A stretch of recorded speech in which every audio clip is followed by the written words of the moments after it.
আলাইকুম সবাই। আমাদের আজকে ফেসবুক এই গ্রুপের প্রথম লাইভ ক্লাস। আমরা অ্যাকচুয়ালি স্থির তড়িৎ পড়ছিলাম, স্থির তড়িতের লেকচার 6 আজকে শুরু করব। যারা এর আগের লেকচারগুলো কোনো কারণে মিস করছেন, ইউটিউবে লেকচার 3 বা 4 পর্যন্ত খুব সম্ভবত আপলোড করে দেওয়া আছে। আমি লেকচার 5 পর্যন্ত ইউটিউবে আপলোড করে রাখবো। আর লেকচার 6 থেকে এখন যেহেতু ফেসবুক লাইভে আসার পিছনে আমার একটা বড় উদ্দেশ্য হচ্ছে লেকচারগুলো যাতে অটোমেটিক সেভ হয়ে থাকে, আমাকে যাতে আর কষ্ট করে ভিডিওটা আপলোড করতে না হয়, আপনারা যাতে যখন দরকার তখন এসে গ্রুপের মধ্যে থেকে ভিডিওটা দেখে নিতে পারেন। সো আজকে থেকে শুরু করে ইনশাল্লাহ আমরা পরবর্তী প্রত্যেকটা ক্লাস এই গ্রুপে ফেসবুক লাইভে নিব। আর একটা কারণ ছিল ফেসবুক লাইভে আসার পিছনে, সেটা আমি একটু বলে নেই আপনাদেরকে। আর একটা বড় কারণ হচ্ছে আমার দুইটা প্ল্যাটফর্মে থাকতে গেলে বেশ কিছু সমস্যা হচ্ছিল। যেমন ধরেন ক্লাস কখন হবে, কোনো দিন কিছু কারণে আমি কোনো দিন ক্লাস নিতে পারি না, তখন কি হবে, এই টাইপ কিছু ইস্যুস চলে আসে। সো ওই ইস্যুগুলা সলভ করার জন্য আসলে একটা ভালো পদ্ধতি হচ্ছে একটা প্ল্যাটফর্মেই থাকা। সুতরাং এখন ক্লাস যদি কোনো কারণে আমি নিতে না পারি, সেটা এখানে আমি মেসেজে জানাতে পারতেছি, ফাইলগুলো আমি এই গ্রুপেই আপলোড করে রাখতে পারতেছি। সুতরাং আমি এক জায়গায় সব কিছুর কন্ট্রোল পাচ্ছি, এই কারণে আসলে ফেসবুক গ্রুপটায় আসা। সুতরাং একটু খেয়াল করে দেখবেন আপনাদের ফাইল সেগমেন্টে আগের 5টা ক্লাসের পিডিএফগুলো দেওয়া আছে। তাহলে পিডিএফগুলো এখানেই থাকতে পারছে।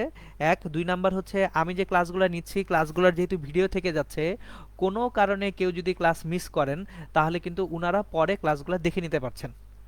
সুতরাং বেশ কিছু সুবিধার কারণে আমি জুম থেকে ফেসবুক লাইভ গ্রুপে চলে আসছি। আর আরও একটা জিনিস হচ্ছে আমি ট্র্যাক রাখতে পারছি যে কারা অ্যাকচুয়ালি আমার স্টুডেন্ট, কারণ জুমে ট্র্যাক রাখা যায় না, আননোন মানুষজন আসে। এবং আমি জুমে কিছু ট্রাবল ফেস করছিলাম, সর্ট অফ লাইক হচ্ছে ধরেন স্প্যামিং হচ্ছিল আমার কয়েকটা ক্লাসরুমে। সো আসলে দেখা যেত যে আমি ক্লাস নিচ্ছি, এর মধ্যে যদি বারবার মেসেজ আসতে থাকে তখন কিছুটা কনসেন্ট্রেশন লস হয়। এনিওয়ে, চলেন আমরা আজকে যে লেকচার 6 গত ক্লাসে আমি কি পড়েছিলাম সেটা একটু রিভিউ করে নেই। গত ক্লাসের পুরোটাই ছিল অ্যাকচুয়ালি আপনাদের তড়িৎ দ্বিপল নিয়ে। এখন আজকে আমরা দ্বিপলের পরে আমি বলছিলাম, প্রথমে বলছিলাম যে আজকে আমি কিছু ম্যাথ করাবো, পরে বলছিলাম যে না, ম্যাথ না, আমি আগে ধারকের কনসেপ্টটা পড়াবো, ধারক পড়াবো, তারপর যে ধারক পড়ানোর পর কম্বাইন্ডলি ম্যাথ করব।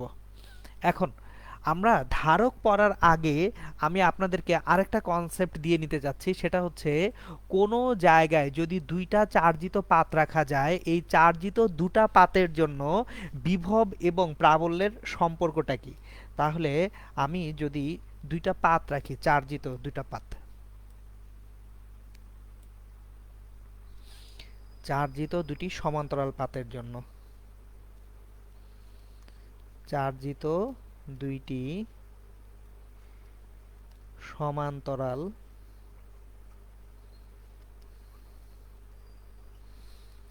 পাতের জন্য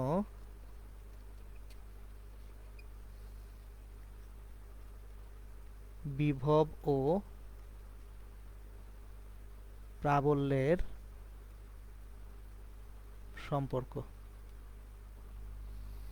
তাহলে আমি দুইটা সমান্তরাল পাত নিব, একটা পাত ধরেন এটা, আর আরেকটা পাত হচ্ছে এটা। তাহলে আমি উপরের যে পাতটা আছে এই পাতে সবগুলা পজিটিভ চার্জ রাখছি,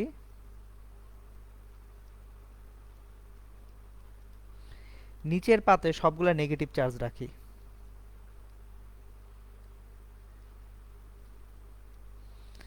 এখন বলরেখা উপরের পাত থেকে নিচের পাতে আসবে, তড়িৎ বলরেখাগুলো। সুতরাং তড়িৎ বলরেখা উপরের পাত থেকে নিচের পাতে আসছে।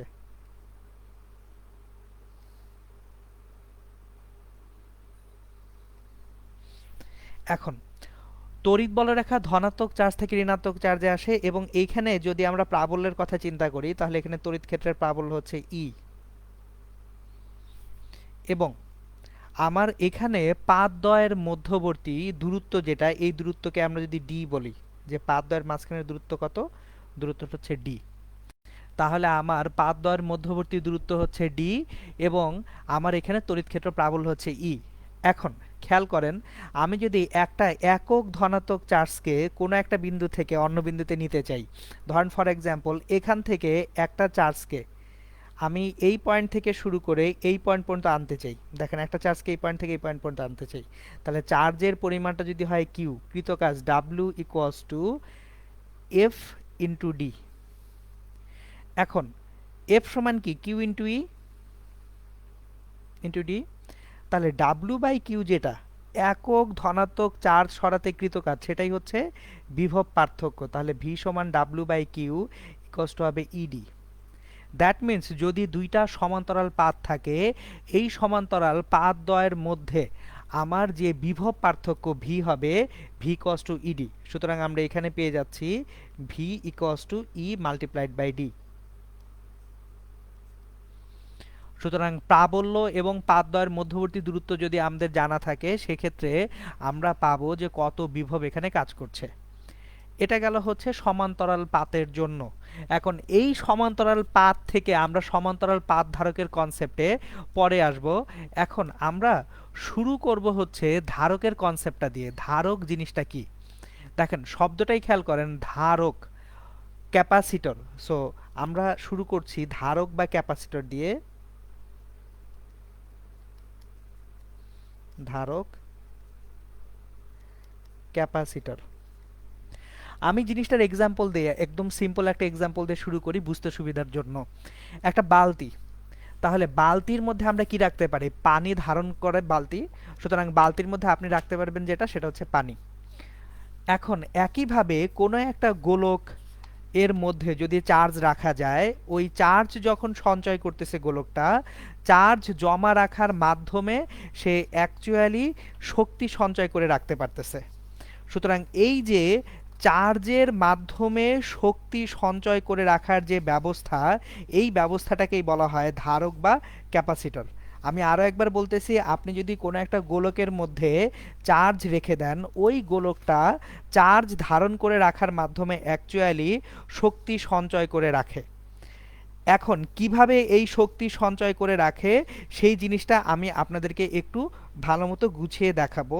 তো তাহলে অ্যাকচুয়ালি ধারকের সংজ্ঞাটা কি দাঁড়ায়, ধারকের সংজ্ঞাটা দাঁড়ায় হচ্ছে আপনার যে কোনো একটা পরিবাহীতে চার্জ সঞ্চিত রাখার যে যান্ত্রিক প্রক্রিয়া, এটাকে বলা হয় ধারক। অথবা যে যান্ত্রিক প্রক্রিয়ার সাহায্যে তড়িৎ সংরক্ষণ করে রাখা যায়, তাকে ধারক বলা হয়।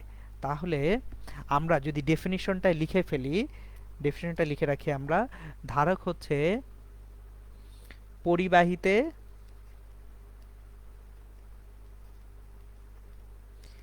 চার্জ সঞ্চিত রাখার যান্ত্রিক প্রক্রিয়া।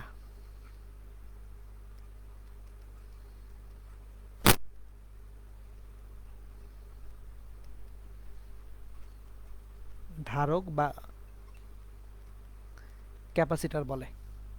এখন এইবার আমি এই জিনিসটা আপনাদেরকে আরেকটু সিম্পলিফাইড ওয়েতে বুঝাবো। কনসেপ্টটা আমি দিব স্প্রিং থেকে। কেন, কারণ পরের দিকে যে দেখবো আমরা স্প্রিং এর সঙ্গে অনেকগুলো কিছু ম্যাচ করে। ধরেন একটা স্প্রিং এখানে রাখা আছে, একটা স্প্রিং এখানে রাখা আছে, এটা স্প্রিং এর নর্মাল কন্ডিশন। এখন আপনি এই স্প্রিংটাকে সংকুচিত করতে যাচ্ছেন, যে স্প্রিংটাকে আপনি ঠেলে সামনের দিকে নিয়ে আসবেন, সংকুচিত করে ফেলবেন। স্প্রিংটাকে যদি সংকুচিত করা হয়, তাহলে স্প্রিং এর মধ্যে কি থাকবে, একটা শক্তি সঞ্চিত হয়ে থাকবে। যখন স্প্রিংটাকে ছেড়ে দিবেন, সেই সঞ্চিত শক্তিটাকে কি করবে, কাজে রূপান্তর করবে। সুতরাং একটা স্প্রিংকে আমি যখন সংকুচিত করতেছি, এই যে এখান থেকে এখানে যখন সংকুচিত করতেছি, এক্স পরিমাণ যদি সংকুচিত করা হয়, তাহলে এখানে যে পরিমাণ এনার্জি স্টোর হয়, ডাব্লিউ সমান হাফ কে এক্স স্কোয়ার। তাহলে আমি যদি একটা স্প্রিংকে সংকুচিত করি, সেই স্প্রিং এর মধ্যে কি হচ্ছে, শক্তি সঞ্চিত হচ্ছে।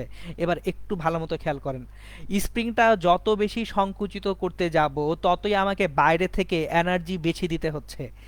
বাইরে থেকে যত বেশি এনার্জি দিচ্ছি, তত বেশি স্প্রিংটা শক্তি সঞ্চয় করে রাখছে। এবার আসেন ধারকের কনসেপ্টে। একটা গোলক, ধরেন এটা একটা গোলাকার পরিবাহী। গোলাকার পরিবাহী, শুরুতে এটা অচার্জিত, এখানে কোনো চার্জ নাই। আমি অচার্জিত একটা বস্তুতে প্রথমে একটা ধনাত্মক চার্জ নিয়ে আসলাম, প্রথম ধনাত্মক চার্জ আনার জন্য তেমন কোনো পরিশ্রম করতে হবে না, কিন্তু দ্বিতীয় ধনাত্মক চার্জটা যখন এখানে আপনি আনতে যাবেন, এই প্রথম ধনাত্মক চার্জ এই দ্বিতীয় ধনাত্মক চার্জকে কি করবে? বিকর্ষণ করবে। সো আপনাকে এই বিকর্ষণ বলটা উপেক্ষা করে দ্বিতীয় ধনাত্মক চার্জটা এখানে ঢুকাতে হবে।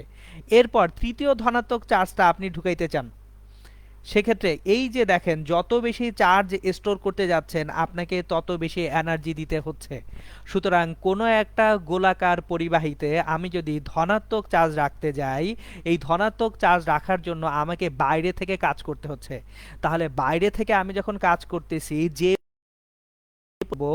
ওই সম পরিমাণ শক্তি এই ধারকের মধ্যে সঞ্চিত হয়ে থাকবে। সো এখন দুইটা সিস্টেমকে একটু ম্যাচ করি। স্প্রিংকে যত বেশি সংকুচিত করতে যাচ্ছিলাম আমরা, তত বেশি আমাদেরকে শক্তি দিতে হচ্ছিল, আর আমরা যত বেশি শক্তি দিচ্ছি ওই শক্তিটাই স্প্রিংয়ের মধ্যে সঞ্চিত হয়ে আছে। একইভাবে ধারকে যত বেশি চার্জ দিতে যাব আমি, তত বেশি বাহ্যিকভাবে আমাদেরকে কি করতে হবে? কাজ করতে হবে। সো আমরা যত বেশি কাজ করব, তত বেশি এই ধারকের মধ্যে কি জমা হবে? শক্তি জমা হয়ে থাকবে। সুতরাং এটা হচ্ছে ধারকের একেবারে বেসিক কনসেপ্ট, যে আমরা যখন কোনো একটা ধারকে চার্জ জমা রাখতেছি, চার্জগুলা জমা রাখার জন্য আমাদেরকে একটা কাজ করতে হচ্ছে। সো এক্সটার্নালি আমি যেটুকু কাজ করব, সেই কাজটুকু অ্যাকচুয়ালি শক্তি হিসেবে ধারকের মধ্যে সঞ্চিত থাকবে। এখন শুরুতে আমি বালতির একটা এক্সাম্পল দিচ্ছিলাম। একটা ধারকের একটা ধারণ ক্ষমতা আছে। একটা গোলক, পরিবাহী গোলক চাইলেই অসীম পরিমাণ চার্জ সে ধারণ করতে পারবে না। ম্যাক্সিমাম যে পরিমাণ একটা ধারক চার্জ ধারণ করতে পারবে, তার ধারণ ক্ষমতার একটা লিমিট আছে, একটা অ্যামাউন্ট আছে। তাহলে এই যে চার্জ এর ধারণ ক্ষমতার সঙ্গে আরেকটা টার্ম আসবে, সেটা হচ্ছে ক্যাপাসিটেন্স বা ধারকত্ব। চলেন আমরা এখন ধারকের ধারকত্বের ডেফিনেশনে যাব। সো ধারক কাকে বলে সেটার একটা আইডিয়া আসলো। আমি এই স্লাইডটায় পরে আবার আসব, কিন্তু তার আগে আমরা চলে যাই ক্যাপাসিটেন্স বা ধারকত্ব কাকে বলে সেটা দেখব। তাহলে আমরা এখন দেখব ক্যাপাসিটেন্স বা ধারকত্ব। ধারকত্ব, ক্যাপাসিটেন্স।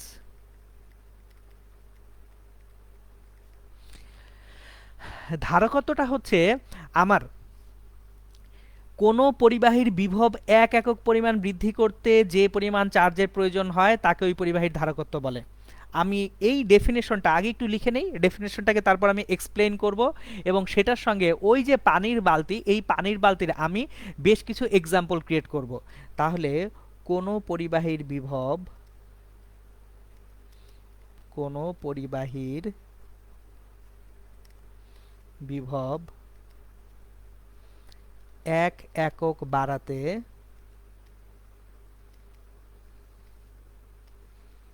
যে পরিমাণ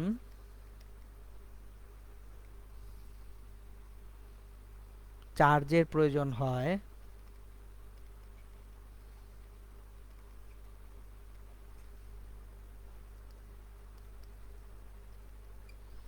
তাকে ওই পরিবাহীর ধারকত্ব বলে।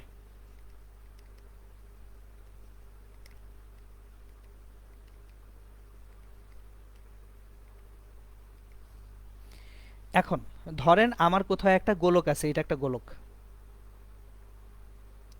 এই গোলকে যত বেশি চার্জ আনবো, জিনিসটা খেয়াল করেন, শুরুতে ধরেন গোলকে একটা চার্জ আছে। একটা মাত্র চার্জ থাকলে আমি যখন একটা চার্জ আছে তখন আমি অন্য একটা চার্জকে এখানে আনতে আমাকে পরিশ্রম করতে হবে কম, কম পরিমাণ কাজ করতে হবে। তাহলে একক ধনাত্মক চার্জ আনতে যে পরিমাণ কাজ হচ্ছে সেটা হচ্ছে বিভব। তাহলে যদি গোলকে একটা চার্জ থাকে, বিভব কম। দুইটা চার্জ নিয়ে আসলাম, বিভব বাড়লো। তিনটা চার্জ নিয়ে আসলাম, বিভব বাড়লো। তাহলে এইভাবে যত বেশি চার্জ আনবো তত বেশি বিভব বাড়তে থাকবে। তাহলে এখন ধরি এইখানে আমি শুরুতে বিভব কত ছিল? যখন কোনো চার্জ ছিল না, বিভবটা ছিল 0। কিন্তু যখন অনেকগুলো চার্জ নিয়ে আসছি তখন বিভব হয়ে গেছে ভি, এবং আমি চার্জ নিয়ে আসছি কিউ। তাহলে দেখেন কিউ পরিমাণ চার্জ আনার কারণে বিভব তৈরি হয়েছে ভি। তাহলে আমরা এখানে সংজ্ঞা অনুযায়ী যেটা বলতে পারি, ভি বিভব পার্থক্য বা বিভব ভি তৈরি হয় কিউ চার্জের জন্য। এখন ডেফিনেশন অনুযায়ী একক বিভব তৈরি হয় কিউ বাই ভি চার্জের জন্য, তাহলে ধারকত্ব C equals to always Q by V.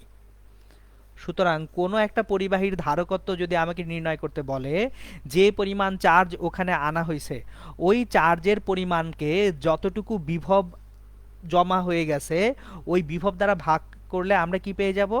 ধারকত্ব C পেয়ে যাব। তাহলে এটা গেল হচ্ছে ধারকত্বের ডেফিনিশন। এখন এখান থেকে আমরা অ্যাকচুয়ালি তাহলে লিখতে পারি যে চার্জটা জমা হচ্ছে, জমা হওয়া charge Q equals to C into V, এটা আমরা লিখতে পারি। এখন আমরা এই যে ধারকে চার্জ এনে জমা করতেছি, একসাথে তো কিউ চার্জ আসে নাই, অল্প অল্প করে এনে আমি কত চার্জ করছি? কিউ চার্জ করছি। এইবার যদি আমি অল্প অল্প চার্জ এনে কিউ পরিমাণ চার্জ করি, এই যে ধারকের মধ্যে কতটুকু শক্তি সঞ্চিত হচ্ছে সেটা একটু দেখব আমরা। তাহলে ধারকের সঞ্চিত শক্তি আমরা এখন যেটা দেখব সেটা হচ্ছে কোনো একটা ধারকে কতটুকু শক্তি সঞ্চিত হচ্ছে, ধারকের সঞ্চিত শক্তি।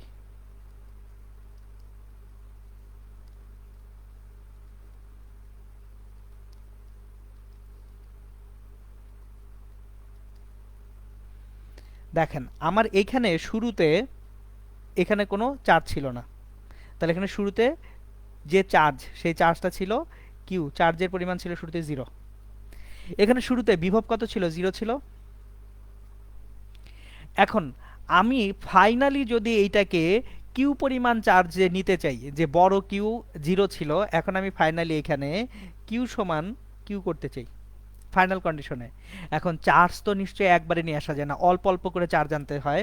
ধরেন আপনি ক্ষুদ্র পরিমাণ চার্জ ডিকিউ, ক্ষুদ্র পরিমাণ চার্জ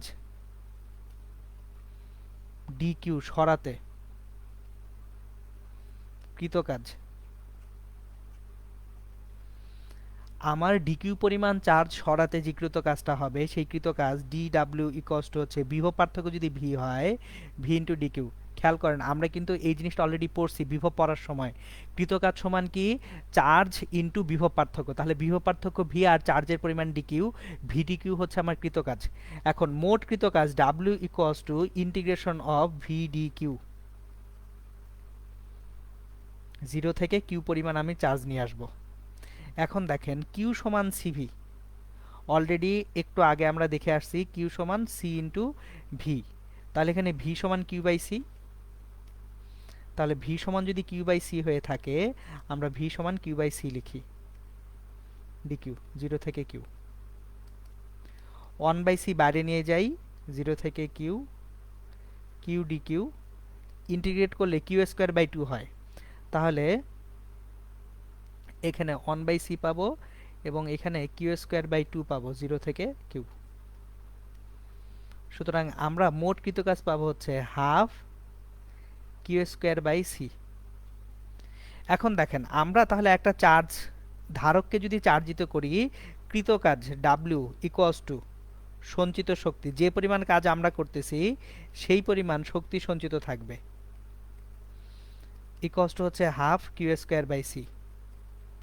কিন্তু আবার কিউ সমান সিভি, তাহলে কিউ সমান যদি সিভি লিখি আমরা C square V square divided by C, তাহলে কি আসে? Half C V square.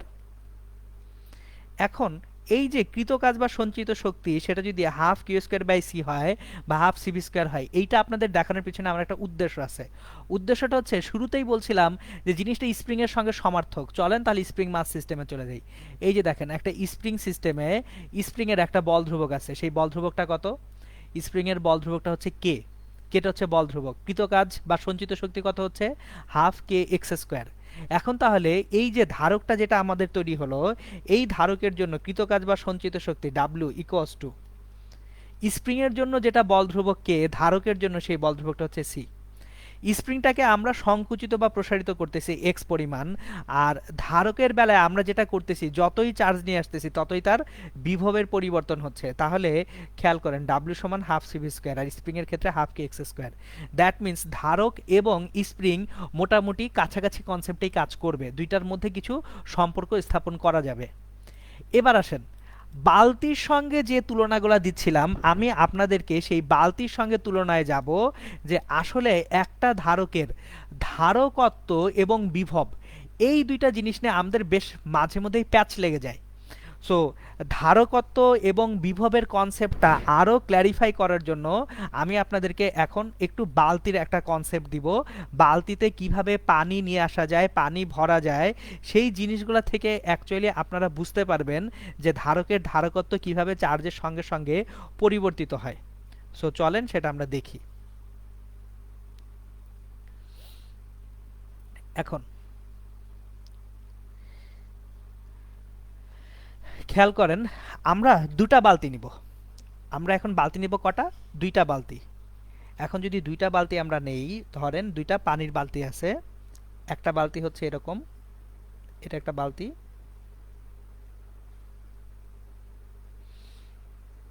এটা হচ্ছে বালতি এক।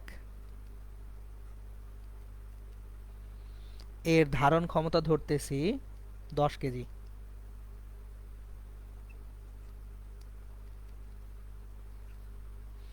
আর পাশেই আরেকটা বালতি, দুইটা বালতির হাইট সেম থাকবে। আমরা বালতি দুইটার হাইট সেম রাখবো। দুইটা বালতিরই হাইট সেম, সেম হাইটের দুইটা বালতি।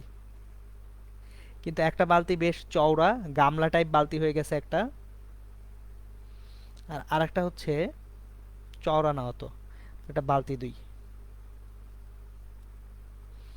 এইটার ধারণ ক্ষমতা ধরেন 20 কেজি।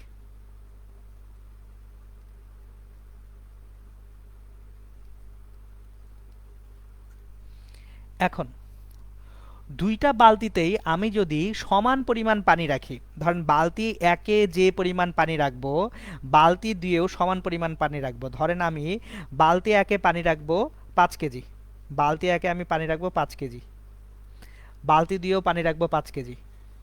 তাহলে খেয়াল করেন, বালতি একের ধারণ ক্ষমতা হচ্ছে 10 কিলোগ্রাম। তাহলে 5 কিলোগ্রাম পানি রাখলে পানি বালতির ঠিক অর্ধেক বরাবর আসবে।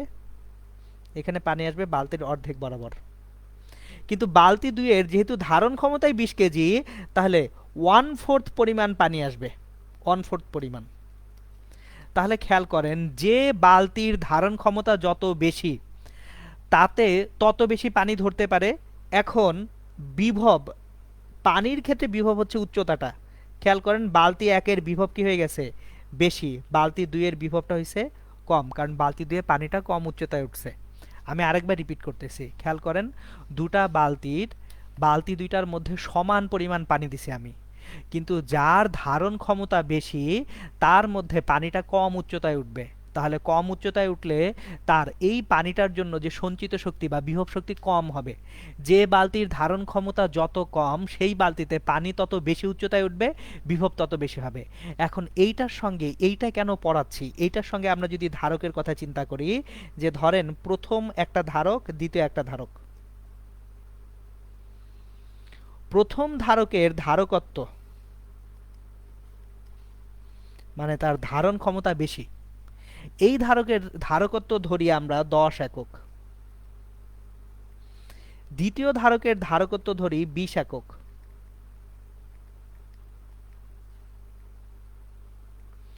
তাহলে যদি দুইটা ধারক নিয়ে আমরা প্রথম ধারকের ধারকত্ব বলি 10 একক, দ্বিতীয় ধারকের ধারকত্ব বলি 20 একক, সমান পরিমাণ চার্জ, প্রথম ধারকের চার্জ ধরলাম 5 একক চার্জ দিলেন, দ্বিতীয় ধারকের চার্জও দিবেন 5 একক। তাহলে প্রথম ধারকের বিভব যদি হয় V1, দ্বিতীয় ধারকের বিভব যদি হয় V2, obviously V1 greater than V2 হবে। তার মানে হচ্ছে দুইটা ধারকের ধারকত্ব যদি ভিন্ন ভিন্ন হয়, সমান পরিমাণ চার্জ দেওয়া হলে যে ধারকের ধারকত্ব যত কম তার বিভব তত বেশি হবে। সমান পরিমাণ চার্জ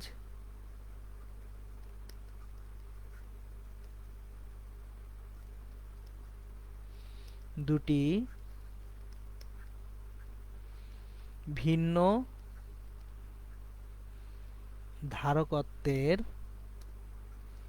ধারকে প্রদান করা হলে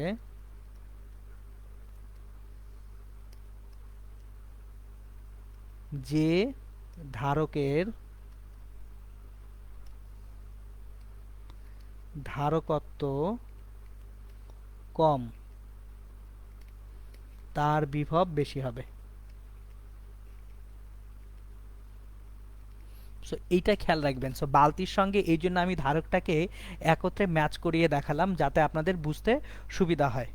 ওকে, এখন দেখেন ধারক চার্জ জমা রাখতেছে, চার্জের মাধ্যমে সে বিভব রেখে দিচ্ছে, আর বিভব যখনই আসতেছে তখনই সঞ্চিত শক্তি চলে আসতেছে। এইবার আমরা এই যে ধারকটা চার্জ জমা রাখতেছে যে মেকানিজমটা অলরেডি আমি মোটামুটি আপনাদেরকে একটা আইডিয়া দিয়ে ফেলছি। নেক্সট আমরা যেখানে যাব সেটা হচ্ছে একটা গোলক আকৃতির ধারকের ধারকত্ব কীরকম হবে, তার ধারকত্ব কিভাবে পরিবর্তন করা যাবে, এই জিনিসগুলো নিয়ে আমরা কনসেপচুয়ালি চিন্তা করব। তাহলে চলেন আমরা দেখব গোলক আকৃতির একটা ধারকের ধারকত্ব কীরকম হয়, গোলাকার ধারকের ধারকত্ব। সুতরাং এখন আমরা দেখব গোলাকার ধারকের ধারকত্ব।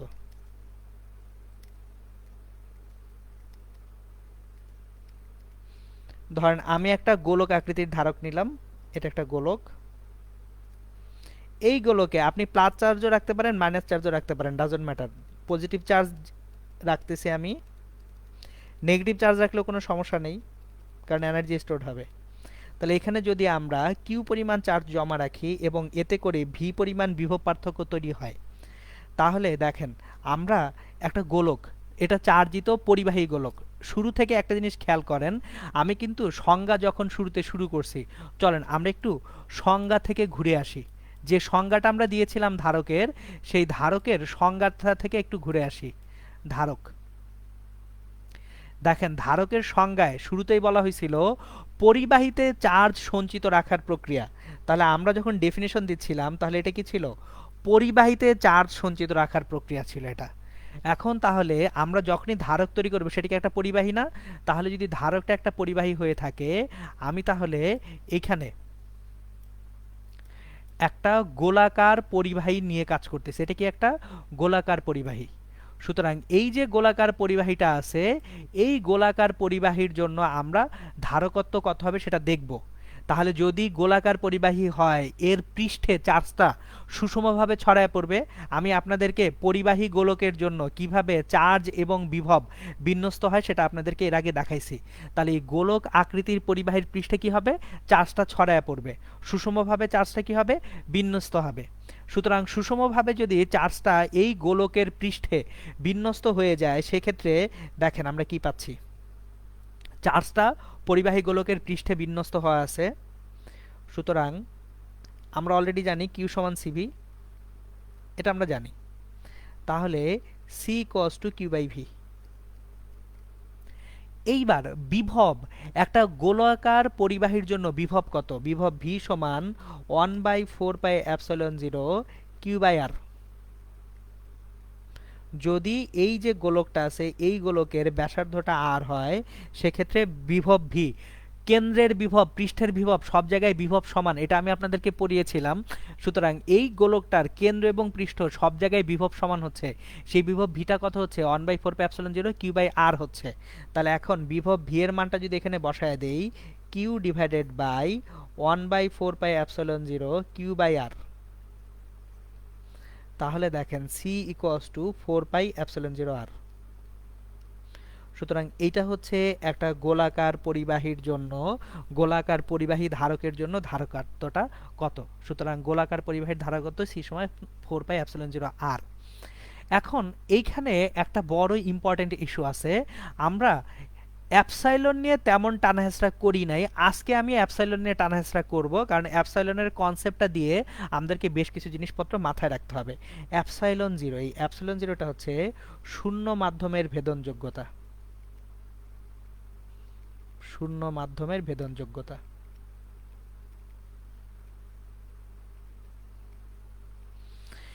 এখন আমি যদি শূন্য মাধ্যম না নিয়ে অন্য কোনো মাধ্যম নেই, তাহলে অ্যাপসাইলন চলে আসবে। অ্যাপসাইলন হচ্ছে যে কোনো মাধ্যমের ভেদনযোগ্যতা।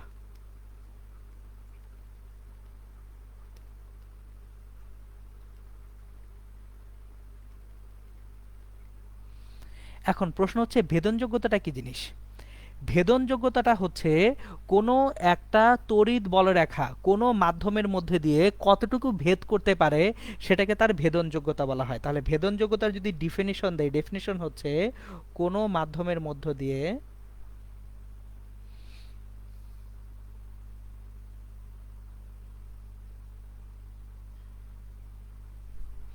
কোনো মাধ্যমের মধ্য দিয়ে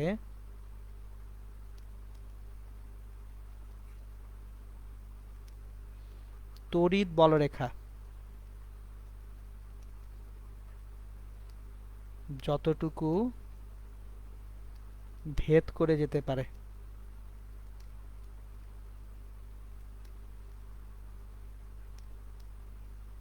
তাকে তার ভেদনযোগ্যতা বলে।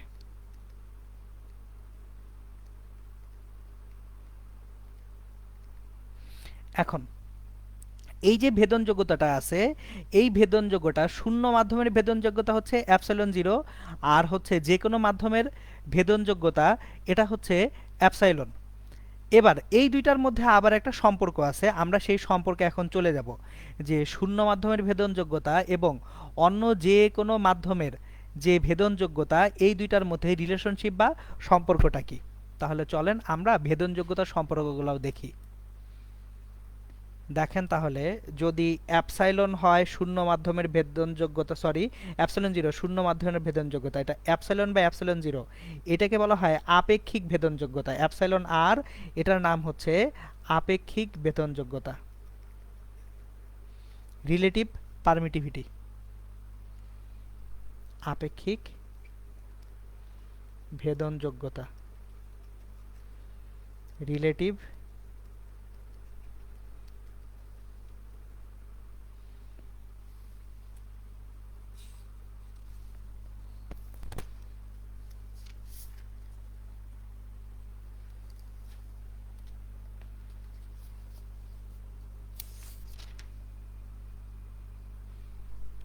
পারমিয়াবিলিটি। আচ্ছা, এখন দেখেন, এই যে শূন্য মাধ্যমের যে ভেদনযোগ্যতাটা এবং অন্য যে কোনো মাধ্যমের ভেদনযোগ্যতা, এই দুইটার যে রেশিও বা অনুপাতকে আমরা আপেক্ষিক ভেদনযোগ্যতা বলতেছি। এটার আরও একটা নাম আছে, এটাকে বলা হয় ডাই ইলেকট্রিক কনস্ট্যান্ট। সুতরাং এটার পরবর্তী আরেকটা নাম হচ্ছে ডাই ইলেকট্রিক কনস্ট্যান্ট এবং প্রকাশ করা হয় এটাকে কে দ্বারা। কে, এই কেটা হচ্ছে পরাবৈদ্যুতিক ধ্রুবক,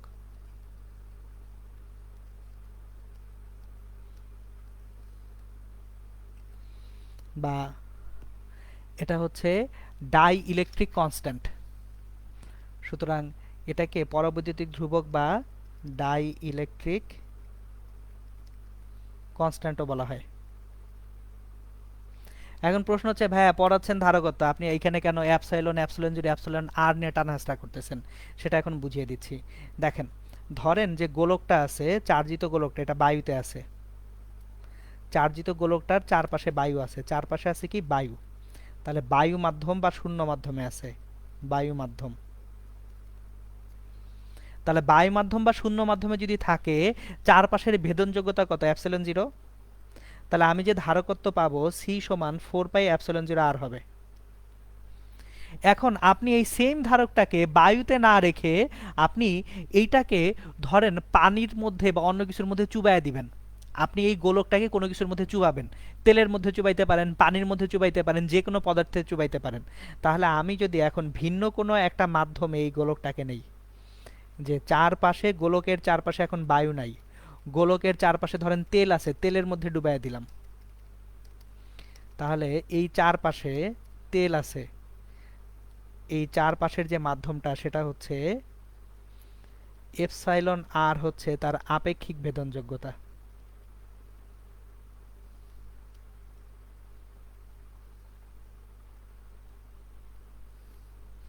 আর তাহলে ভেদনযোগ্যতা হবে কি এখানে অ্যাপসাইলন, তাহলে এখানে এসে ধারকত্ব সি হয়ে যাবে 4 পাই অ্যাপসাইলন আর।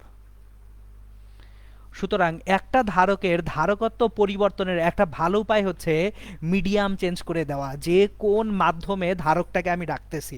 সুতরাং ধারকের যদি মিডিয়াম বা মাধ্যম চেঞ্জ করা হয়, ওই ধারকের ধারকত্বটাও কি হয়ে যাবে, পরিবর্তিত হয়ে যাবে। এখন তাহলে আমরা শূন্য মাধ্যমের ধারকত্বটাকে যদি C0 দ্বারা প্রকাশ করি, আর যে কোনো মাধ্যমের ধারকত্বকে সি দ্বারা প্রকাশ করি, C/C0 ইকুয়ালস টু, দেখেন অ্যাপসিলন বাই অ্যাপসিলন জিরো হচ্ছে equals to epsilon by epsilon জিরোকে আমরা অ্যাপসিলন আরও বলতে পারি, কেও বলতে পারি। তাহলে এখান থেকে সি সমান কে ইন্টু C0। সুতরাং আপনার যদি কোনো একটা মাধ্যমের পরাবৈদ্যুতিক ধ্রুবক বা ডাইইলেকট্রিক ধ্রুবক জানা থাকে, তাহলে ওই মাধ্যমের যে ধারকত্ব, সেই ধারকত্ব শূন্য মাধ্যমের তুলনায় পরিবর্তিত হবে। কতটুকু পরিবর্তিত হবে সেইটা বোঝানোর জন্যই আমি অ্যাকচুয়ালি আপনাদেরকে এই যে মাধ্যমের ভেদনযোগ্যতাটার সঙ্গে সম্পর্ক নিয়ে আসলাম। এখনও শেষ করে নেই, আমি আরেকটু জিনিসপত্র বলবো আপনাদেরকে বোঝার সুবিধার্থে।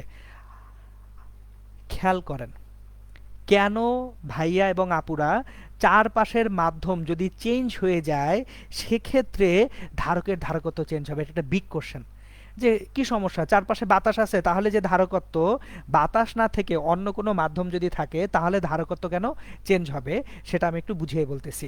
দেখেন, চারপাশের মিডিয়ামের ভেদনযোগ্যতা যদি বেশি হয় তাহলে বেশি বলরেখা আসবে বা বেশি বলরেখা বের হতে পারবে। আমি অ্যাগেন রিপিট করতেছি, আমার কোনো একটা ধারক তৈরি করছি, ধারকের চারপাশে আছে বাতাস, তাহলে বাতাসের জন্য যে পরিমাণ তড়িৎ বলরেখা বাতাসের মধ্য দিয়ে ধারকে আসতে পারবে বা ধারক থেকে বের হয়ে যেতে পারবে, তেলের মধ্যে নিশ্চয়ই সমান পরিমাণ বলরেখা আসবে না, আসবে বা বের হয়ে যাবে না। সুতরাং বলরেখার পরিমাণ যদি চেঞ্জ হয় তার মানে কি পরিবর্তন হচ্ছে, প্রাবল্য পরিবর্তন হচ্ছে। প্রাবল্য যদি চেঞ্জ হয়ে যায় তাহলে অবশ্যই কৃতকাজের পরিমাণ চেঞ্জ হচ্ছে, আর কৃতকাজ যদি চেঞ্জ হয়ে যায় তার মানে সঞ্চিত শক্তি বা ধারকের ধারকত্বটাও চেঞ্জ হয়ে যাচ্ছে। সুতরাং এখানে যে ধারকটা নিয়ে আমরা কাজ করছি, ধারকের চারপাশের মিডিয়াম বা মাধ্যম, কোন মাধ্যম, এটা খুবই ইম্পর্টেন্ট একটা ইস্যু। মাধ্যমের চেঞ্জ করার সঙ্গে সঙ্গে তার মানে ধারকের ধারকত্ব চেঞ্জ হবে। সো মাথায় রাখেন, এমসিকিউ এর জন্য খুব ইম্পর্টেন্ট বা অনুধাবনমূলক প্রশ্নের জন্য খুব ইম্পর্টেন্ট এটা। যদি জিজ্ঞেস করা হয় একটা ধারকের কোনো রকম গাঠনিক পরিবর্তন না করে, মানে ধারকের গঠন চেঞ্জ করতে পারবেন না, আকার আকৃতি কিচ্ছু চেঞ্জ করতে পারবেন না, ইভেন ধারকটাকে আপনি টাচই করতে পারবেন না, বললো কোনো একটা ধারককে অপরিবর্তিত রেখে কিভাবে তার ধারকত্ব চেঞ্জ করা যায়, খুব সহজ অ্যান্সার, ধারককে আমি চেঞ্জ করতে পারতেছি না, ধারকের চারপাশের মাধ্যম চেঞ্জ করে দিই, আগে বাতাসে ছিল এখন নিয়ে তেলে ডুবাই দিই, তাহলে ধারকের ধারকত্ব পরিবর্তিত হয়ে যাবে। এই কারণে আপেক্ষিক ভেদনযোগ্যতা, তারপর হচ্ছে ভেদনযোগ্যতা এবং পরবৈদ্যুতিক ধ্রুবক, প্রতিটা জিনিস ধারকের বেলায় খুব ইম্পর্ট্যান্ট। এখন আমরা যেহেতু অলরেডি ধারকের ডেফিনেশন নিয়ে অনেক কিছু করে ফেলছি, আমি বোরিংনেসটা কাটানোর জন্য এখন একটা ম্যাথ করব। দেখেন, আমরা ধারকের ডেফিনেশন নিয়ে মোটামুটি অনেক কিছু পড়ে ফেলছি। সো ডেফিনেশন নিয়ে যেহেতু অনেক কিছু পড়ছি, আমি যেহেতু বলছিলাম আমরা ম্যাথে আস্তে আস্তে ঢুকবো, আমরা গোলক আকৃতির ধারকের মোটামুটি সব পড়া হয়ে গেছে। এখন এই গোলক আকৃতির ধারকের জন্য আমরা একটা ম্যাথ করব। সো এই ম্যাথটা আমার খুব পছন্দের ম্যাথ, আমি খুব মানে হচ্ছে ম্যাথটা করতে ভালো লাগে, ইন্টারেস্টিং একটা ম্যাথ। এই ম্যাথটা আপনাদের বইয়ে ডিরেক্টলি দেওয়া আছে। সো আমি প্রশ্নটা করি আপনাদেরকে। প্রশ্নটা হচ্ছে, ধরেন 2 মিলিমিটার ব্যাসার্ধের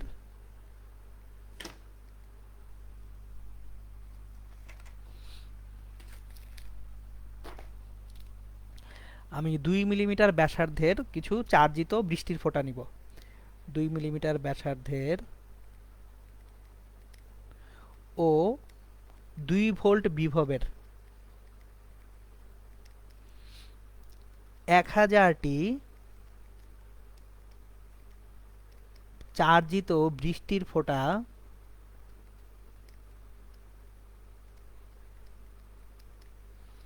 একত্রিত হলে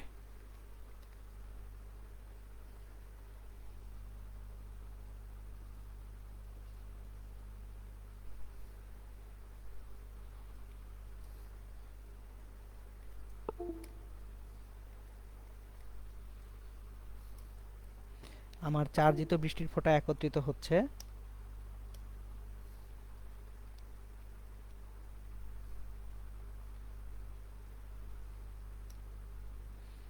একত্রিত হলে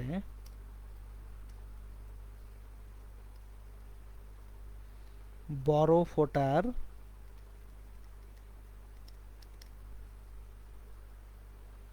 ধারকত্ব ও বিভব নির্ণয় করতে হবে। প্রশ্নটা এটা যে আমি 2 মিলিমিটার ব্যাসার্ধের এবং 2 ভোল্ট বিভবের 1000টি চার্জিত বৃষ্টির ফোঁটাকে একত্রিত করছি। তাহলে 1000টি চার্জিত বৃষ্টির ফোঁটা একত্রিত করা হলে তাদের জন্য ধারকত্ব কত হবে, বিভব কত হবে, সেটা আমাদের জানতে চাওয়া হচ্ছে। ওকে, এখন দেখেন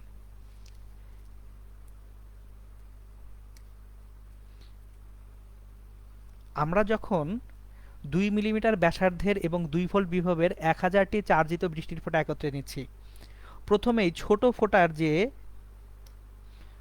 ফোঁটা যেটা আছে, ছোট ফোঁটার ব্যাসার্ধ,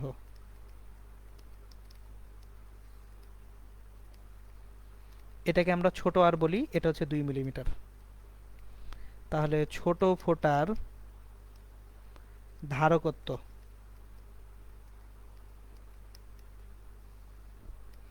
এটাকে সি স্মল বলি। বড় ফোঁটার ব্যাসার্ধ,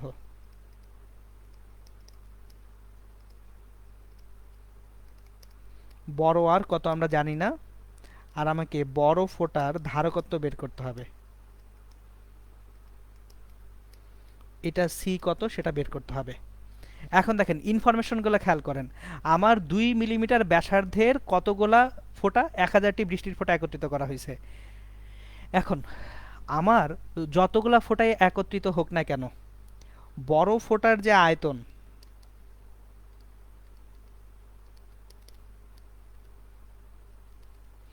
এইটা ইকুয়ালস টু 1000টি ছোট ফোঁটার আয়তন।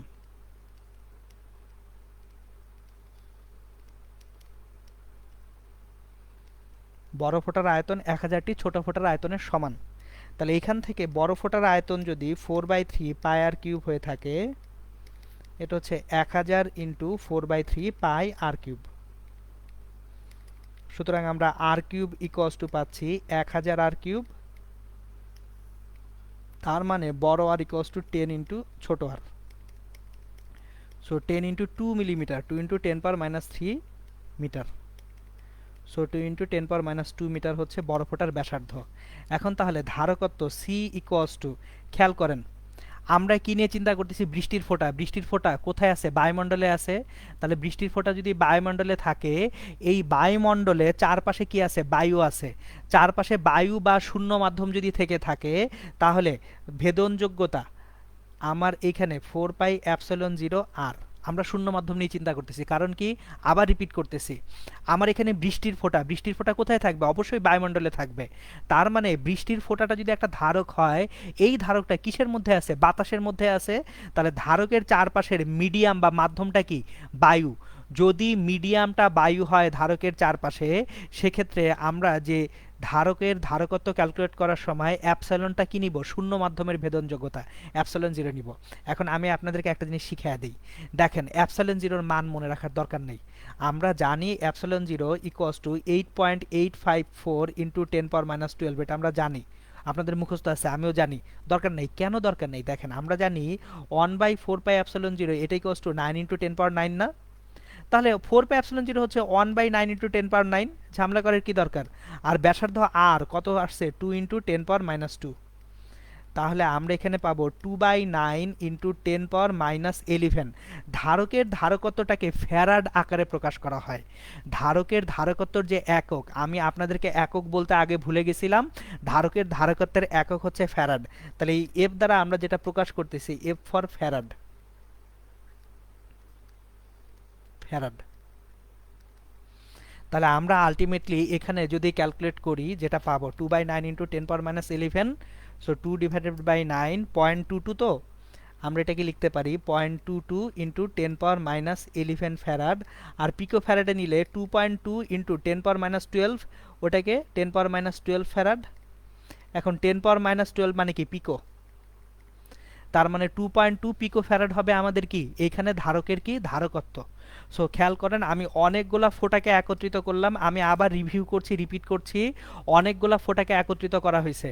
তাহলে যদি অনেকগুলা ফোঁটাকে একত্রিত করা হয়, ফোঁটাগুলার সম্মিলিত যে আয়তনটা, এই আয়তনটা কি থাকতেছে আগের আয়তনের সমানই থাকতেছে, আয়তনের কোনো পরিবর্তন হচ্ছে না।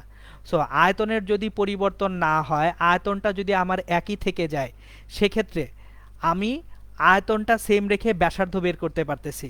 আর যখনই আমরা ব্যাসার্ধটা বের করতে পারতেছি, ব্যাসার্ধ বের করার সঙ্গে সঙ্গে আমি ধারকের কি বের করতে পারছি, ধারকত্ব অ্যাকচুয়ালি বের করে ফেলতে পারতেছি। সো এটা গেল হচ্ছে আমাদের ধারকত্ব বের করা। এখন আমাদের ধারকত্বের পরে নেক্সট যেটা আসবে সেটা হচ্ছে বিভব বের করতে হবে। সুতরাং বিভব কিভাবে বের করব সেটা এখন দেখি। আমরা ধারকত্ব বের করে ফেলছি, বিভব বের করতে হবে। চলেন তাহলে আমরা এখন বিভব বের করায় যাই। সো আমি প্রশ্নটাকে কপি করে এখানে নিয়ে আসি যাতে করে প্রশ্নটা আর বারবার দেখতে না হয়। সো আমরা প্রশ্নটাকে নিয়ে যাব এখান থেকে, সেই প্রশ্নটুকুকে আমি নিয়ে যাই।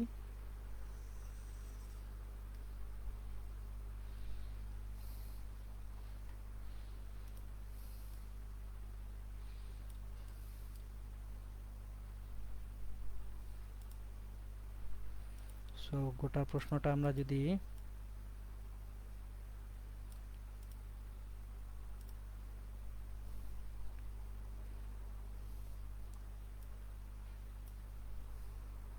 ছিল আমাদের পুরো প্রশ্নটা।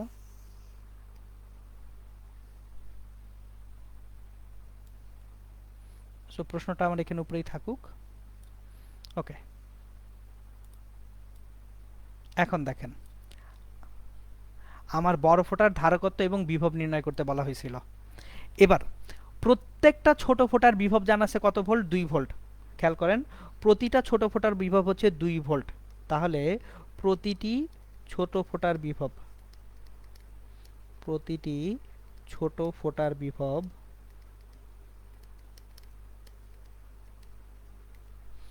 V small, V S equals to 2 volt. তাহলে আমার কতগুলো ফোঁটা আছে, ফোঁটার সংখ্যা 1000টি,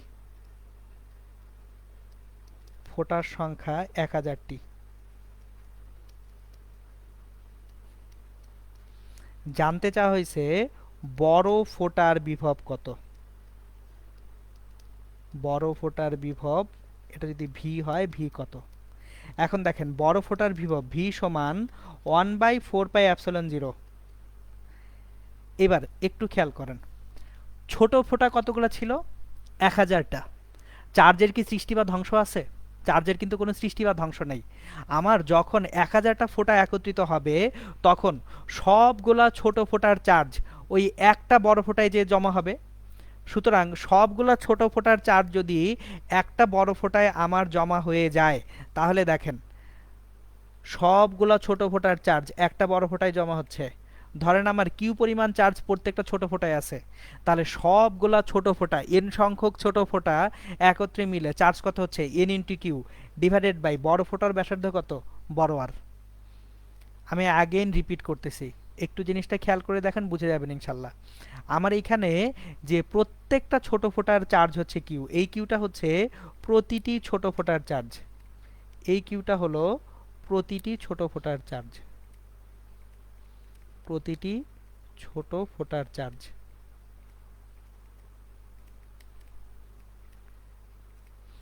তাহলে আমার যদি এন সংখ্যক ফোঁটা থাকে, এই বড় এনটা হচ্ছে ফোঁটার সংখ্যা, ফোঁটার সংখ্যা তাহলে এন।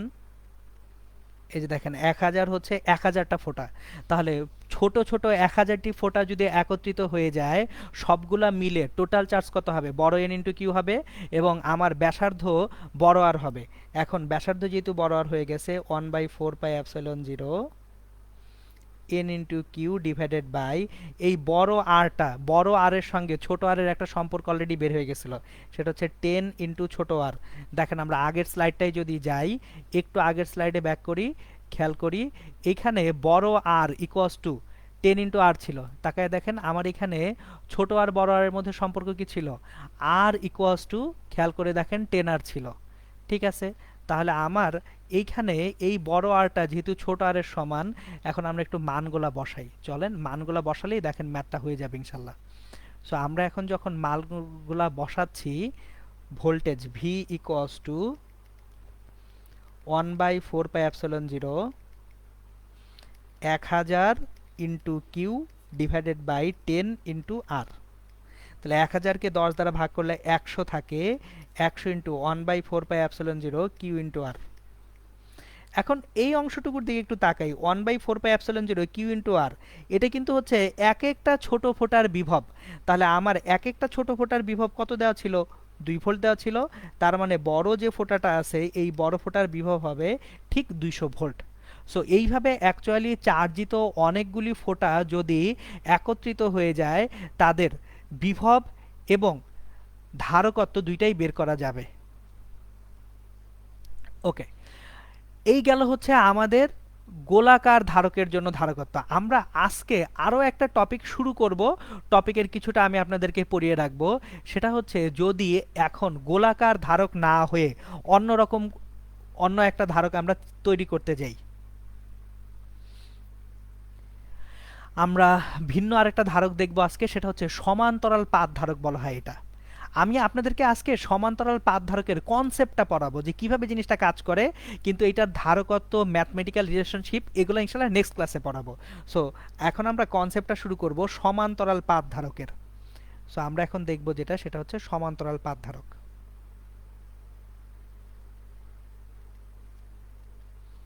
সমান্তরাল পাত ধারক,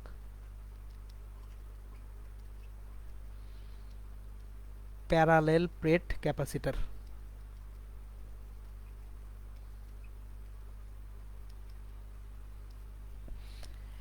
আমি একটু স্লো আগাবো এখানে, কারণ এখানে কনসেপ্টটা অনেকে বুঝতে পারে না ঠিক মতো। কনসেপ্টটা বুঝতে না পারার কারণে পরবর্তীতে যে ঝামেলায় পড়ে। সমান্তরাল পাত ধারকে যেটা করা হয়, দুইটি সমান্তরাল পাত থাকে এবং পাতদ্বয়ের মাঝখানে একটা অপরিবাহী অংশ থাকে। সুতরাং আমি তাহলে দুইটা প্যারালাল প্লেট নিব। ধরেন এখানে একটা প্লেট নিলাম, এটা একটা প্লেট,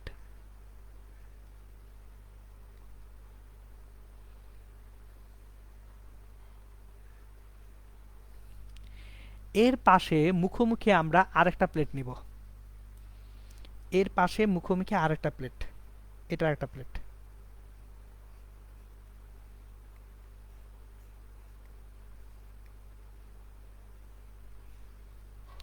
প্লেট দ্বয়ের মাঝখানের জায়গাটা ফাঁকা। এখন আমি এই পাতের এইখান থেকে একটা কানেকশন বের করব, এই পাতের ভিতর থেকে আরেকটা কানেকশন বের করব। এই কানেকশনটা যে ভিতরে, এই পয়েন্ট থেকে কানেকশনটা বের হচ্ছে, বের হইলো। বের হওয়ার পরে এটাকে আমি একটা ব্যাটারি দিয়ে কানেক্ট করব, বাইরে একটা ব্যাটারি দিয়ে কানেক্ট করব, এখানে একটা ব্যাটারি দিয়ে কানেক্ট করতেছে, একটা ব্যাটারি। এখন দেখেন ব্যাটারির একটা পজিটিভ ভোল্টেজ আছে, একটা নেগেটিভ ভোল্টেজ আছে, এটা হচ্ছে পজিটিভ, এটা নেগেটিভ। এইবার একটা ব্যাটারি বা তড়িৎ কোষের ভোল্টেজ পজিটিভ মানে হচ্ছে তার ইলেকট্রনের প্রতি প্রচণ্ড আসক্তি আছে।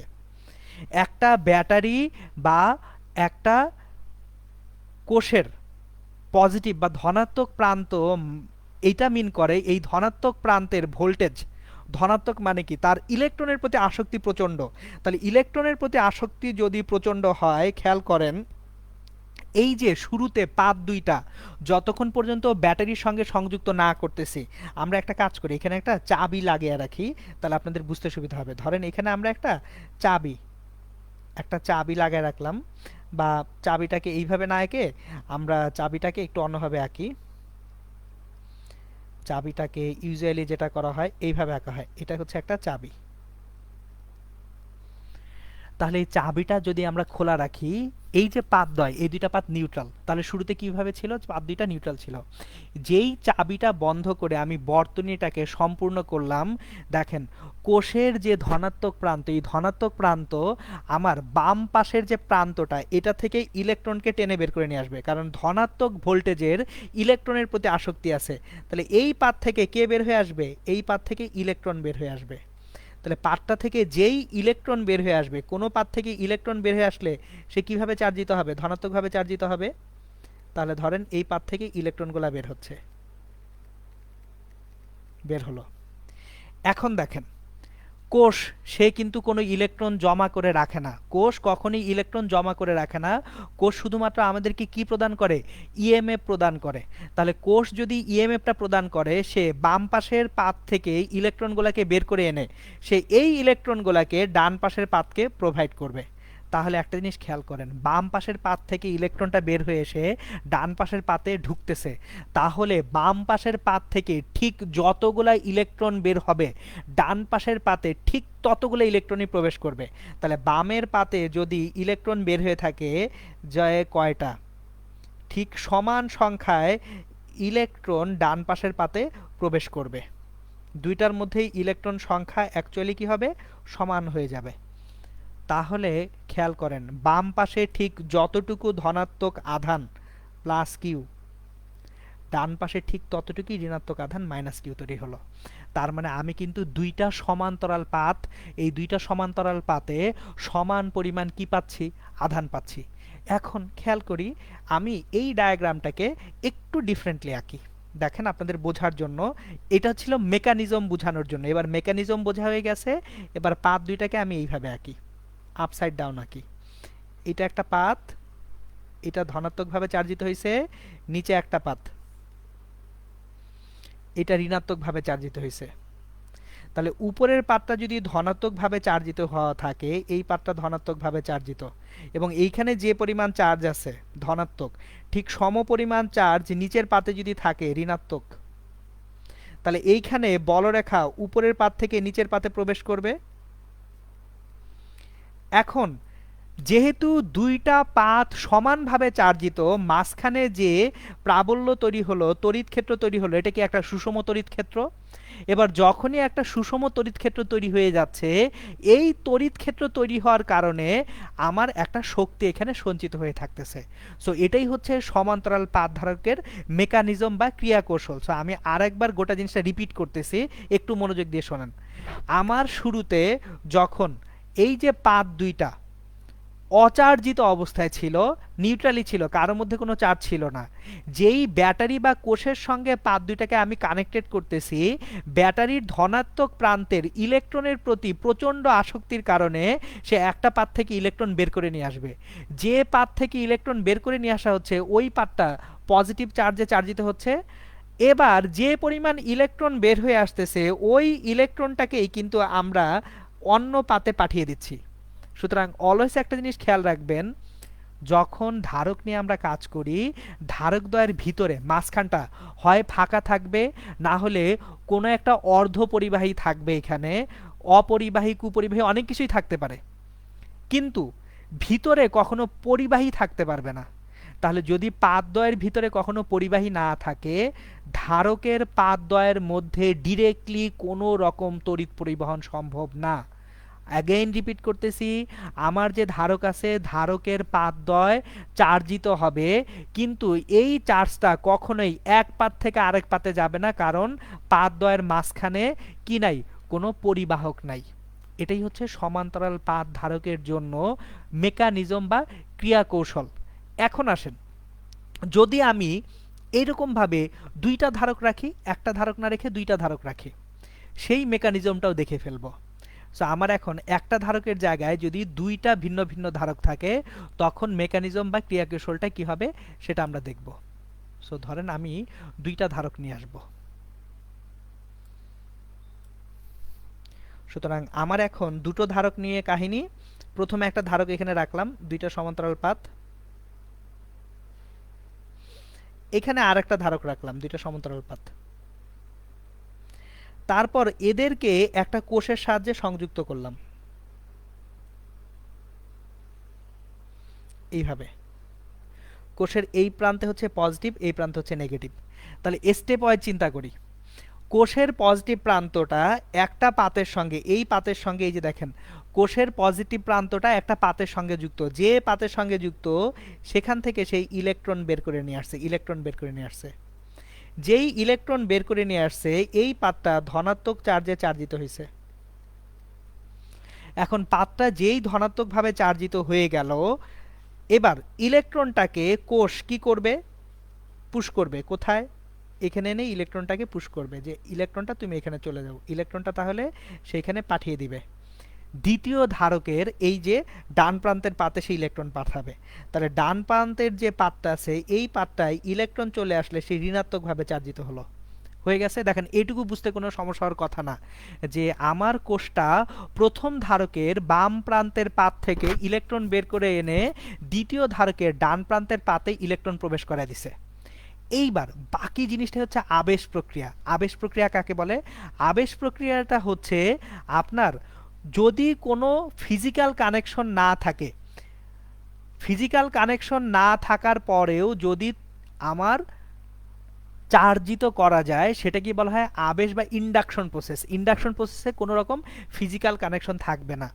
এখন একটা জিনিস দেখি এইখানে কিভাবে আবেশ প্রক্রিয়াটুকু কাজ করে সেটা আমাদের একটু বুঝতে হবে। খেয়াল করেন, আমার বাম পাশের যে পাতটা, এই বাম পাশের প্রথম ধারকের বাম পাশের পাতটা পজিটিভলি চার্জড। তাহলে এই পজিটিভ চার্জের কার প্রতি আকর্ষণ আছে? ইলেকট্রনের প্রতি প্রচণ্ড আকর্ষণ আছে। এখন সেই ইলেকট্রন টানবে কোথা থেকে? এই ডান পাশের পাত থেকে কি ইলেকট্রন টেনে আনতে পারবে? পারবে না। কেন পারবে না? মাঝখানে তো কোনো পরিবাহক নাই।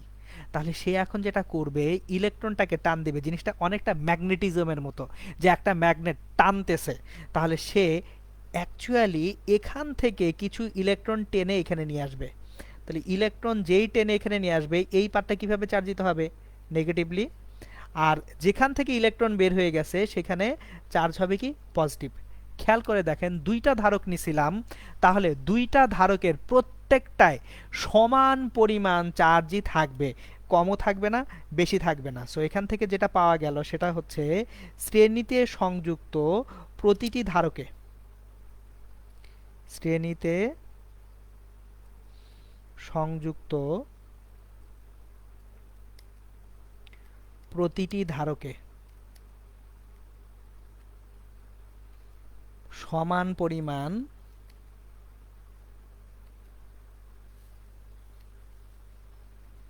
চার্জ জমা থাকে।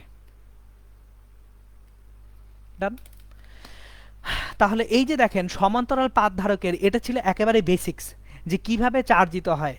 সো আমি আরেকবার রিপিট করতেছি, আমি যখন ব্যাটারি বা কোষটা লাগাচ্ছি তখন ব্যাটারি বা কোষটাই কি করতেছে? ইলেকট্রনটাকে টেনে আনতেছে একটা পাত থেকে আরেকটা পাতে ইলেকট্রনটাকে ঢুকিয়ে দিচ্ছে। ফলে একটা পাত ধনাত্মকভাবে আরেকটা পাত ঋণাত্মকভাবে চার্জিত হচ্ছে, মাঝখানে একটা তড়িৎ ক্ষেত্র চলে আসতেছে এবং এই তড়িৎ ক্ষেত্র আসার মাধ্যমে ধারকটা কি হচ্ছে? ধারকত্ব লাভ করছে। সো আজকের ক্লাসটা এই পর্যন্তই থাকবে। আমরা নেক্সট ক্লাসে সমান্তরাল পাত ধারকটা আমরা মানে হচ্ছে দেখব। আচ্ছা, আমি কমেন্ট সেকশনে দেখতেছি আপনারা বলতেছেন আরেকবার ভাইয়া আরেকবার। যেহেতু ভিডিওটা ভাইয়ারা সেভড অবস্থায় থাকতেছে, মানে এইখানে আসার সুবিধাটা এটাই যে আমার তো ক্লাস শেষ হওয়ার পরে ভিডিওটা থাকতেছে, আপনারা ভিডিওটা যতবার ইচ্ছা ততবার দেখতে পারবেন। এক, আর দুই নাম্বার হচ্ছে এরপরেও যদি কোনো কোশ্চেন থাকে যে আমি এই অংশটুকু বুঝি নাই, কোনো সমস্যা নাই, গ্রুপে কোশ্চেনটা করে রাখেন বা এই ভিডিওর নিচে কমেন্ট অংশে আপনারা কোশ্চেন করে রাখবেন। যে কোশ্চেনগুলো করে রাখবেন আমি প্রতিটা কোশ্চেনের অ্যান্সার দিব। সুতরাং এইটা ভাইবেন না যে ভাইয়ার লেকচার শেষ হয়ে গেছে তাহলে এখন আমরা কি করব। সো খেয়াল করে দেখেন আমি গোটা ভিডিওর আমি স্লাইডটি একটু পরে ইনশাল্লাহ পিডিএফ আকারে আপলোড করে দিচ্ছি। কিভাবে স্লাইডগুলো পাবেন বলে দিচ্ছি। গ্রুপে দেখবেন ফাইলস নামে একটা ট্যাব আছে, ওই ফাইলসে ক্লিক করলে ফাইলসের আন্ডারে সবগুলা লেকচারের পিডিএফ পাবেন। আর ভিডিওগুলো তো আপলোড করা থাকতেছে ইনশাল্লাহ। তাহলে ভিডিওগুলো বারবার দেখেন, দরকার হলে বিভিন্ন জায়গায় যদি প্রশ্ন আসে তাহলে সেই প্রশ্নগুলো আমাকে করেন, গ্রুপের মধ্যেই প্রশ্ন করেন, আমি ইনশাল্লাহ অ্যান্সার দিব। এখন ইম্পর্ট্যান্ট অ্যানাউন্সমেন্ট, খুব গুরুত্বপূর্ণ অ্যানাউন্সমেন্ট, অতি গুরুত্বপূর্ণ। আমার জন্য খুবই গুরুত্বপূর্ণ, আপনাদের জন্য বোরিং লাগতে পারে। আমার হঠাৎ করে আজকে মাথায় ঢুকছে আপনাদের অনলাইনে এক্সাম নেওয়া শুরু করা যাবে। আমি মোটামুটি একটা আইডিয়া ডেভেলপ করছি যে হ্যাঁ একভাবে এক্সাম আসলে নেওয়া যায়। সো আমি অলরেডি আপনাদেরকে এইটা হচ্ছে চ্যাপ্টার সেকেন্ড চ্যাপ্টারটা পড়াচ্ছি। প্রথম অধ্যায় তাপ গতিবিদ্যা যেহেতু পুরোপুরি পড়ানো হয়েছে এবং সবগুলা ভিডিও আপলোড করা আছে, সবগুলা পিডিএফও দেওয়া আছে, তার মানে গ্রুপে যারা আছেন তারা সবাই কিন্তু তাপ গতিবিদ্যা পড়ে ফেলতে পারতেছেন। আমি আজকে হচ্ছে 3 তারিখ মে মাসের, আপনাদের এক্সামটা হবে মে মাসের আজকে যদি ৩ তারিখ হয়, ৭ দিন সময় দেওয়া উচিত আপনাদেরকে পড়ালেখা করার জন্য, যে যারা এখনো পড়েন নাই ৭ দিনে চ্যাপ্টারটা শেষ করেন। আমি ইনশাল্লাহ নেক্সট ১০-১১ তারিখ, নেক্সট ১১ তারিখে আপনাদের পরীক্ষা নিব তাপগতিবিদ্যার উপরে। পরীক্ষাটা হবে ১ ঘন্টার। কোন ফরম্যাটে, সেই ফরম্যাটে আমি বাকি সব কিছু ইনশাল্লাহ আপনাদেরকে এখানে বলে দিব, গুছিয়ে দিব। বাট আপনারা পরীক্ষা দেওয়ার জন্য রেডি হন, এবং লিটারেলি আপনাদের বাসায় খাতায় পরীক্ষা দিতে হবে।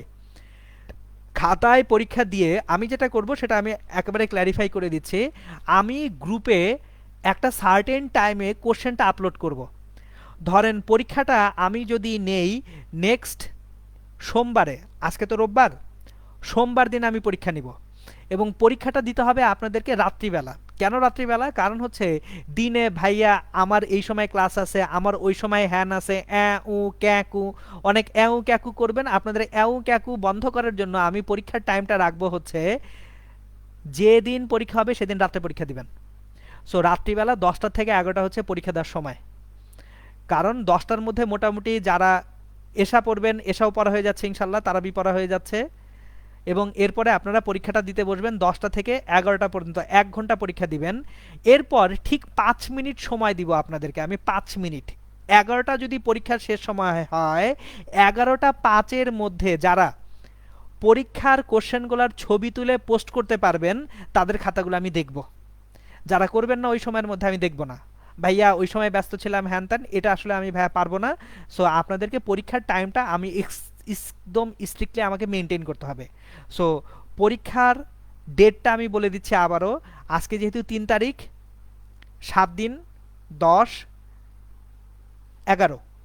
সো আমরা তাহলে পরীক্ষাটা নিব ১১ তারিখে। ১১ তারিখ কিবার পরে আমি বলে দিচ্ছি।